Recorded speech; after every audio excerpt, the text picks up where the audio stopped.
Welcome back students. Gauss law की series में हमने गॉस लॉ पढ़ा है। अब हम पढ़ने वाले हैं गाउस के नियम के अनुप्रयोग यानी कि applications of Gauss law. 5 applications हैं हमारे सिलेबस में। तो इसके अंदर आपको ध्यान में रखना है कि जो 5 एप्लीकेशंस हैं, सुचालक गोलीय कोश यानी कि कंडक्टिंग स्फेरिकल शेल, उसके बाद में आ जाएगा कुचालक यानी कि नॉन कंडक्टिंग स्फेरिकल शेल, उसके बाद में आ जाएगा आपके conducting sheet, non conducting sheet यानी कि चालक और कुचालक पट्टी का, और एक हो जाएगा आपके तार के लिए, वायर के लिए, जिसे अपन बोलते हैं लीनियर चार्ज यानी कि रेखीय आवेश।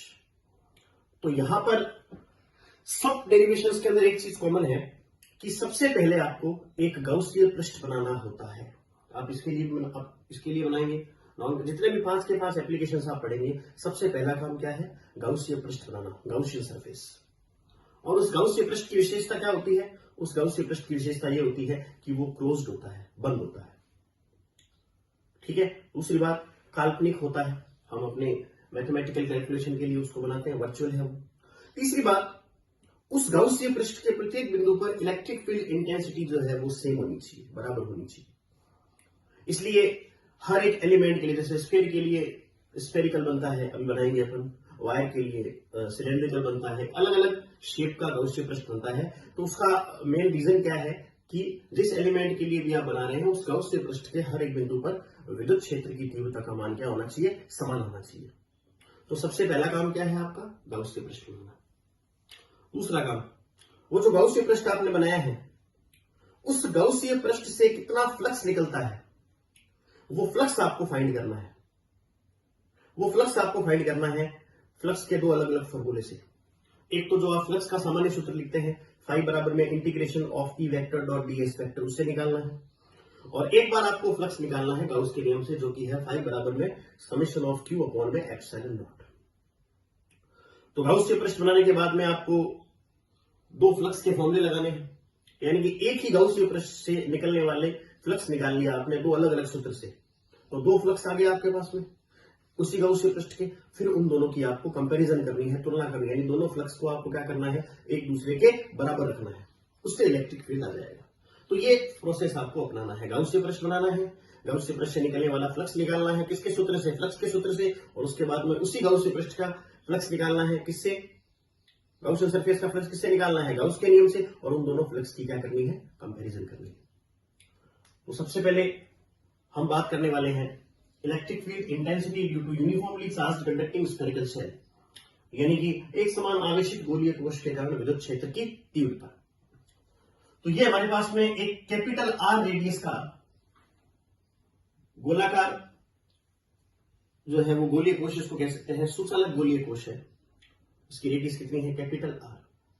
इसके लिए आपको 3 अलग अलग पॉइंट्स पर इलेक्ट्रिक फील्ड इंटेंसिटी फाइंड करनी है, यानी कि विद्युत क्षेत्र की तीव्रता ज्ञात करनी है। एक तो आउटसाइड, एक उसके सरफेस पर, और एक उसके इनसाइड, बाहर उसकी सतह पर और उसके अंदर। ये जो स्फीयर मैंने बनाया है ये कंडक्टिंग है, सुचालक है। और याद रखें, सुचालक गोलीय कोश के लिए जो चार्ज होता है, जो आवेश होता है, वो सारा का सारा उसकी सरफेस पर होता है। सुचालक गोले के अंदर कोई भी चार्ज नहीं होता है, क्योंकि वो रिपेल करता हुआ कहां जाता है? सरफेस पर। जबकि नॉन कंडक्टिंग की अगर अपन बात करें तो उसका सारा का सारा चार्ज कहां होता है? अंदर होता है।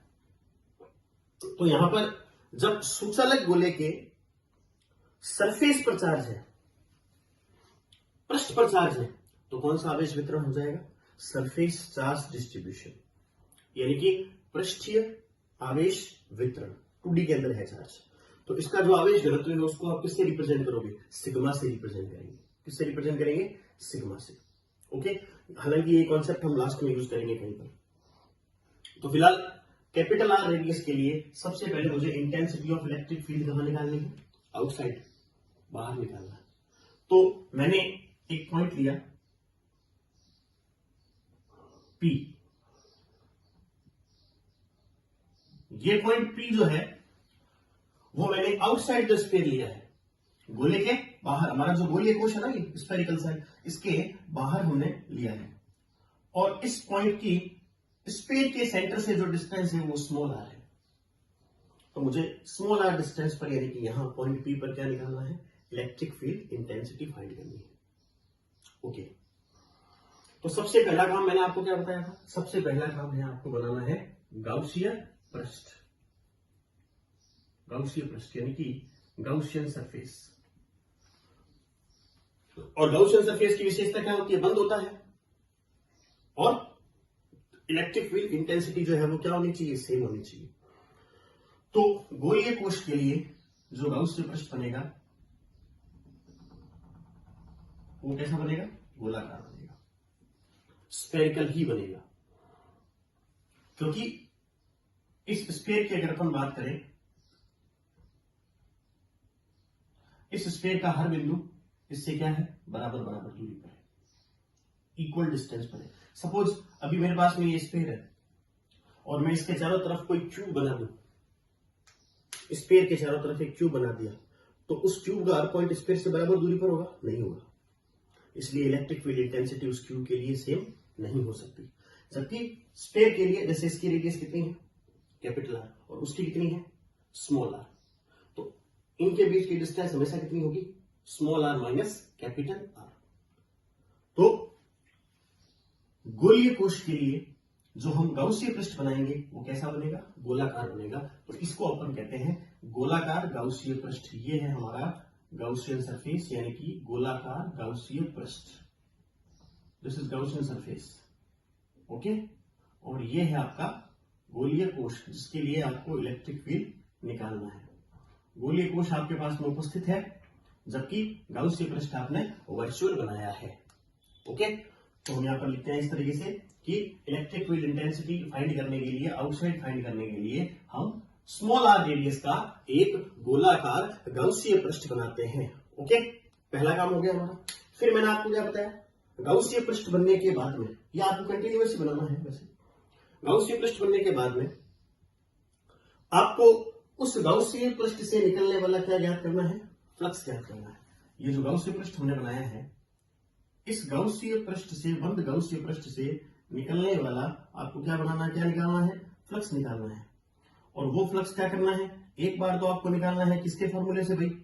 फ्लक्स के फॉर्मूले से। और दूसरी बार किसके फॉर्मूले से निकालना है आपको? गाउस के नियम से। तो बहुत इजी सा कॉन्सेप्ट है। देखिए, ये गाउसिय पृष्ठ है अपना, इसके अंदर गोलीय कोश है। तो इस गाउसिय पृष्ठ से निकलने वाला फ्लक्स मुझे निकालना है, पूरे पृष्ठ से निकलने वाला। तो उसका तरीका क्या है कि मैं पहले गाउसिय पृष्ठ पर एक छोटा सा अल्पांश लूं, स्मॉल पार्ट। ओके, और उस स्मॉल पार्ट का फ्लक्स निकाल सकता हूं, और उसका इंटीग्रेशन करने के बाद में वो फ्लक्स किसका निकल जाएगा? पूरे गाउसिय पृष्ठ का। तो मुझे यहां पर जैसे मैंने एक स्मॉल पार्ट सेलेक्ट किया, ये इतना, this is small part. Okay, पूरे गाउसिय पृष्ठ जो है, ये सरफेस जो है, इसका एरिया कुछ भी हो सकता है, मुझे इसको सिलेक्ट करना है। तो मान लिया मैंने कि इसका एरिया जो है वो ds है। स्मॉल पार्ट का एरिया कितना है? ds है। तो पहले मैं इस स्मॉल पार्ट से निकलने वाला फ्लक्स ज्ञात करूंगा। ओके, तो सबसे पहले मुझे इसका एरिया वेक्टर बनाना है। एरिया वेक्टर अपन कैसे बनाते हैं? पृष्ठ के परपेंडिकुलर बाहर की तरफ। ओके, सो ये सरफेस है, इसके लिए अगर मैं एरिया वेक्टर बनाऊंगा तो परपेंडिकुलर कहां बनेगा बेटा? आउटसाइड बनेगा, like this, ds vector. Okay, this is area vector of this. Okay, अंदर की तरफ पॉजिटिव चार्ज है यहां पर, तो पॉजिटिव चार्ज के लिए अगर मैं यहां पर इलेक्ट्रिक फील्ड की डायरेक्शन लगाऊंगा तो कैसे लगाऊंगा? आउटसाइड। तो इलेक्ट्रिक फील्ड भी कहां होगा? इसी डायरेक्शन में होगा, जिस डायरेक्शन में क्या है? ds है। तो सबसे पहले यहां पर मैं लिखता हूं अल्पांश से निर्गत फ्लक्स, विद्युत flux, electric flux related to this small part. तो स्मॉल पार्ट का फ्लक्स हो जाएगा, फ्लक्स का फॉर्मूला क्या होता है? डी फाई बराबर में integration of E vector dot D S vector. So D phi is what? इसको खोलो आप, क्या आ जाएगा? E D S cos theta. Theta क्या होता है यहां पर? ई और डी एस के बीच का angle. So this angle theta is what? 0। अगर यहां पर cos 0 लिखेंगे तो कितनी वैल्यू आएगी? 1 आएगी। तो यहां पर ये आ जाएगा आपके पास में D phi is equal to E D S. ये जो फ्लक्स आपने निकाला है, ये फ्लक्स आपने निकाला है स्मॉल पार्ट से निकलने वाला। हमें किसका फ्लक्स निकालना है? हमें पूरे गाउसियन पृष्ठ का निकालना है। तो इसका इंटीग्रेशन करेंगे, तो यहां लिखेंगे संपूर्ण गाउसीय पृष्ठ से निर्गत flux, the flux passing through complete Gaussian surface D phi का integration phi is equals to E constant है, यहां पर यूनिफॉर्म है तो बाहर आ जाएगा इंटीग्रेशन से। और किसका इंटीग्रेशन करना है आपको? डीएस का इंटीग्रेशन करना है। So here integration of D S. Okay, what is D S? D S is area of this small part. अल्पांश का क्षेत्रफल है। जब इसका समाकलन करेंगे तो किसका क्षेत्रफल आएगा? पूरे गाउसीय पृष्ठ का क्षेत्रफल आएगा। पूरा गाउसीय पृष्ठ कैसा है? स्फेरिकल है, गोलाकार है। ओके, और गोले का क्षेत्रफल होता है 4 पाई आर स्क्वायर। तो गाउसीय पृष्ठ के लिए लिखेंगे 4 पाई स्मॉल आर स्क्वायर। याद रखें, यहां पर आपको कंफ्यूजन नहीं क्रिएट करना है, स्मॉल आर लेना है। स्मॉल आर किसकी रेडियस है? गाउसीय पृष्ठ की। क्यों? क्योंकि आप एरिया किसका लिख रहे हो? गाउसीय पृष्ठ का लिख रहे हो। So 4 pi R square, so phi is equals to, यहां पर आ जाएगा E into 4 pi small R square, equation number 1। ये आपने सबसे पहले गाउसीय पृष्ठ बनाया। गाउसीय पृष्ठ बनाने के बाद में आपने गाउसीय पृष्ठ से निकलने वाला जो फ्लक्स है वो कैलकुलेट किया फॉर्मूला ऑफ फ्लक्स से। अब आपको इसी गाउसीय पृष्ठ का फ्लक्स एक बार और निकालना है। किससे निकालना है? गाउस के नियम से। सो हियर विल अप्लाई, लिखेंगे गाउस का या गाउस के नियम से, गाउस के नियम से। What is Gauss law? So phi is equals to summation of Q upon epsilon naught. Okay, summation of Q जो है वो होता है गाउसीय पृष्ठ ने जो चार्ज इंक्लोज किया है, गाउसीय पृष्ठ के अंदर कितना चार्ज है। तो ये गाउसीय पृष्ठ है। ओके, इसके अंदर कौन सा चार्ज है? ये वाला जो हमारे गोलीय कोश की सतह पर है। हम ये मान करके चल रहे हैं कि गोलीय कोश की सतह पर कितना चार्ज है? क्यू है। तो यहां समीशन ऑफ क्यू किसके इक्वल हो जाएगा? ओनली क्यू के, क्योंकि गाउसीय पृष्ठ के अंदर ये वाला चार्ज है आपका small Q. Okay, so five is equals to, यहां पर क्या बना? स्मॉल क्यू अपॉन में epsilon naught, equation number 2। No problem. अब देखो, आपने दो फ्लक्स निकाल लिए, एक बार फ्लक्स के सूत्र से और एक बार गाउस के नियम से। तो अब इन दोनों की कंपैरिजन करें फ्रॉम इक्वेशन 1 एंड 2। समीकरण 1 व 2 से तो दोनों की कंपैरिजन करेंगे आप।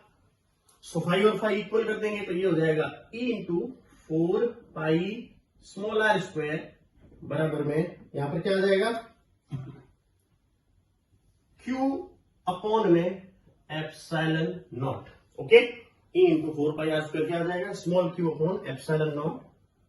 सो E is equals to what? इसको उधर भेज देना, 4 पाई को भेज दो एप्सिलॉन नॉट की गुणा में, तो ये हो जाएगा 1 upon 4 pi epsilon not. Q के अपॉन में भेज दो आप आर स्क्वायर को, तो ये बन जाएगा E बराबर में, इसको लिख देंगे K Q अपॉन में आर स्क्वायर। क्लियर होगी बात आपको? So E is equals to K Q upon में आर स्क्वायर। ये आपने निकाल लिया स्पेयर के लिए outside. So E is equals to K Q upon R square. अगर आप इसका वेक्टर फॉर्म लिखते हैं कोई दिक्कत नहीं है। E vector is equals to K Q upon में आर स्क्वायर, और यहां क्या लगा देंगे आप? R cap. तो ये निकाल लिया आपने आउटसाइड। अब हम निकालेंगे सेकंड पार्ट के अंदर इसकी सरफेस पर, सतह। तो सरफेस पर तो बहुत ही इजी सा है, कोई दिक्कत वाली बात नहीं है कि ये जो पॉइंट P अभी आपने गोलीय कोश के बाहर लिया था, उस पॉइंट P को आपको कहां लेना है? उसकी सरफेस पर लेना है। जस्ट लाइक दिस इज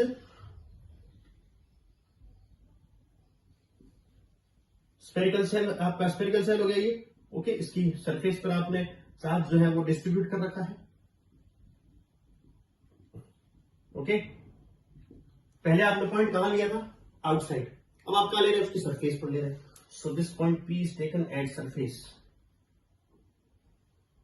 अच्छा, O की पॉइंट P से जो डिस्टेंस है, अभी यहां पे आपने जो स्मॉल आर लिखा है वो क्या है? O की पॉइंट P से डिस्टेंस है। अब O की पॉइंट P से डिस्टेंस कितनी होगी मुझे बताओ आप? आर ही तो होगी ना। तो स्मॉल, इस फॉर्मूले के अंदर सरफेस की जब अपन बात करेंगे तो स्मॉल आर किसके इक्वल हो जाएगा? सिंपली कैपिटल आर के इक्वल हो जाएगा। तो without any problem you can write E is equals to K Q upon capital R square. Okay, so ये हो गया E outside and this is E surface. अब हम बात करेंगे इनसाइड, यानी कि तीसरा पॉइंट आ जाएगा इसके इनसाइड के, वो है कंडक्टिंग स्फेरिकल शेल के अंदर। ये बहुत आसान है, बहुत सिंपल सा कॉन्सेप्ट है।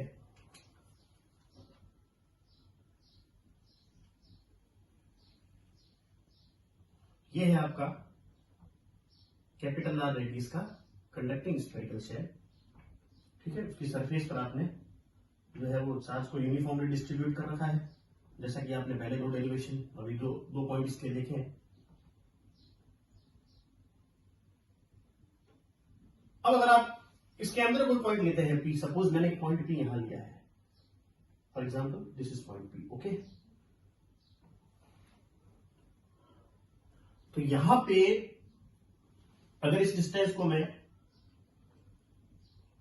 स्मॉल आर मान ले सकता हूं पहले, तो यहां पर पहला काम क्या करेंगे आप, स्फेरिकल शेल क्या कहते हैं, गोलाकार गाउसी पृष्ठ बनाएंगे, नो डाउट, ठीक है। और फिर गोलाकार गाउसी पृष्ठ बनाने के बाद में क्या करेंगे, वही तरीका, एक बार फ्लक्स किसके सूत्र से, गाउस के नियम से, और एक बार फ्लक्स किसके सूत्र से, वही फ्लक्स के सूत्र से, यानी फ्लक्स के सूत्र से integration of E dot D S को किसके बराबर लिखते हैं हम, समेशन ऑफ क्यू अपॉन में epsilon naught Q. But summation of Q क्या होता है, जीरो है, क्यों, क्योंकि गाउस के पृष्ठ के अंदर चार्ज ही नहीं है, क्या हो गया, जीरो हो गया। यहां पे आप क्या लिखेंगे, ई डॉट डी एस क्या हो जाएगा, जीरो हो जाएगा। अब ई डॉट डी एस की वैल्यू जीरो आ रही है, कब आ सकती है, या तो ई और डी एस दोनों एक दूसरे के परपेंडिकुलर हो, तो ई डी एस कॉस थीटा लिखते हैं ना इसको, ई डी एस कॉस थीटा बराबर में जीरो, या तो थीटा 90 हो, वो है नहीं, ओके, तो थीटा 90 हो नहीं सकता। दूसरा ऑप्शन फिर क्या है, डी एस जीरो, एरिया तो स्मॉल पार्ट आप लेते हैं ना यहाँ पे, वो भी जीरो नहीं हो सकता, एरिया भी है इसका। तो तीसरा ऑप्शन फिर क्या बचा कि इलेक्ट्रिक फील्ड ही क्या है, जीरो है। सो फाइनली इनसाइड जो हम लिखेंगे वो क्या लिखेंगे, जीरो लिखेंगे, क्योंकि इसके अंदर चार्ज नहीं होता है। तो 3 पॉइंट आपने देख लिए हैं यहां पर। आउटसाइड क्या था, 1/4 pi epsilon naught small Q upon R square. Surface को जस्ट आउटसाइड भी कहते हैं, ठीक बाहर का मतलब सरफेस ही है, 1/4 pi epsilon naught Q upon capital R square and E inside is equals to zero. इनकी अगर तुलना करें, ये तो जीरो हो गया, इन दोनों की तुलना करो कौन ज्यादा है, ये सेम है, स्मॉल क्यू सेम है। अब बात करें स्मॉल आर और कैपिटल आर की, कैपिटल आर क्या है, रेडियस है, और स्मॉल आर यहां पर क्या है, आउटसाइड, यानी ये वाली सिचुएशन थी, देखिए कैपिटल आर लिया था आपने और ये लिया था आपने स्मॉल आर, ये आपने कैपिटल आर लिया था और ये लिया था आपने स्मॉल आर। तो स्मॉल आर की वैल्यू ज्यादा है किससे, कैपिटल आर से। इन दोनों की अगर अपन बात करें तो स्मॉल आर ज्यादा होने की वजह से ये कम हुआ, ओके, और ये ज्यादा हुआ। इसका अपन कह सकते हैं कि सरफेस पर जो इलेक्ट्रिक फील्ड है वो क्या होता है, मैक्सिमम होता है। सरफेस पर इलेक्ट्रिक फील्ड मैक्सिमम होता है, और जब हम सरफेस से बाहर निकलते हैं तो ये दूरी बढ़ती है, दूरी बढ़ने पर इलेक्ट्रिक फील्ड कम होता है। सरफेस के अंदर जाते हैं तो चार्ज नहीं है, तो इलेक्ट्रिक फील्ड क्या हो जाता है, जीरो हो जाता है। तो इसी बेस पर हम इसका एक ग्राफ बनाते हैं, देखिए इधर इलेक्ट्रिक फील्ड का इसके साथ में डिस्टेंस के साथ में ग्राफ बनाते हैं। तो इस एक्सिस पर मैंने लिया है इलेक्ट्रिक फील्ड, ओके, और इस एक्सिस पर मैं ले रहा हूं डिस्टेंस, यानी कि आर। ये मान लो आप स्फीयर का सेंटर है, अब आप सेंटर से दूर जाओगे, ये स्फीयर है आपका, ये सेंटर है, सेंटर से दूर जाएंगे, दूर जाएंगे, जाएंगे जाएंगे जाएंगे, जब आप यहां पहुंच जाएंगे, ये रेडियस कितनी, ये दूरी कितनी होगी, कैपिटल आर, यानी सेंटर से यहां तक की ये दूरी सपोज मैं लेता हूं कैपिटल आर। ओके, इसका मतलब ये हो गया, ये वाला जो पॉइंट है आपका, ये सरफेस वाला पॉइंट है, ये सरफेस है, यानी इस पॉइंट के इधर जाएंगे तो आप स्फीयर के अंदर चले जाएंगे, और इस पॉइंट के बाहर जाएंगे तो आप स्पेस से बाहर चले जाएंगे, इसके उधर। ओके, अब हम बात करते हैं इलेक्ट्रिक फील्ड की। तो ये बात तो तय है कि जब आप इसके अंदर हो तो इलेक्ट्रिक फील्ड 0 है, तो आपका जो ग्राफ है वो तो यूं चलना है। जैसे ही आप सरफेस पर आएंगे आपका इलेक्ट्रिक फील्ड क्या हो जाएगा, मैक्सिमम, मतलब हो जाएगा कि क्यू अपॉन में आर स्क्वायर। मतलब यहां पर मैंने लगा दिया है ये वाला पॉइंट जो है इलेक्ट्रिक फील्ड, इस एक्सिस पर आप विद्युत क्षेत्र ले रहे हैं, तो ये कितना है, के क्यू अपॉन में आर स्क्वायर। तो जब आप सरफेस पर आएंगे तो आपका इलेक्ट्रिक फील्ड कितना हो जाएगा, के क्यू अपॉन में आर स्क्वायर। यानी आपका ग्राफ यहां से स्टार्ट होगा फ्रॉम दिस पॉइंट। फिर आप जैसे ही उधर जाएंगे सरफेस पर, तो आपका इलेक्ट्रिक फील्ड क्या है, के क्यू अपॉन में आर स्क्वायर। ओके, लेकिन सरफेस से बाहर जाएंगे तो आप कौन सा फॉर्मूला यूज करेंगे, के क्यू अपॉन में स्मॉल आर स्क्वायर। यानी उसके अकॉर्डिंग अगर आर बढ़े तो इलेक्ट्रिक फील्ड क्या होगा, कम होगा। तो आप सरफेस से उधर जाएंगे तो आर बढ़ने पर इलेक्ट्रिक फील्ड क्या होगा, कम होगा। सो ये इस तरीके से आपको ग्राफ बनाना है, क्योंकि आप जब बाहर जा रहे हैं तो इलेक्ट्रिक फील्ड क्या है, डिस्टेंस के स्क्वायर के इनवर्सली प्रोपोर्शनल है। तो इस तरीके से आपको ग्राफ बनाना है। अंदर इलेक्ट्रिक फील्ड 0 है, सरफेस पर आपका मैक्सिमम हो गया, यहां से आपका ग्राफ स्टार्ट हुआ, और अब आप जब बाहर जा रहे हैं तो 1/r स्क्वायर। ओके, अब इसमें एक छोटा सा कॉन्सेप्ट आपको और देखना है, बाकी ये डेरिवेशन कंप्लीट है। इसके अलावा आप फॉर्मूले और निकाल सकते हैं दो। मैंने भी आपको क्या बताया था शुरुआत के अंदर कि इलेक्ट्रिक फील्ड जो स्फीयर है आपका, कंडक्टिंग स्फीयर जो है, रेडियस कितनी है, r है, और जो आवेश है,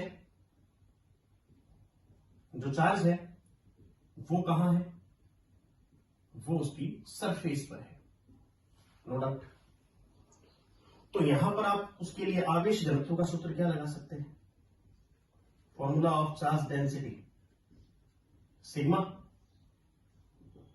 total charge upon total area, sigma is equals to Q upon area कितना है, 4πr स्क्वायर।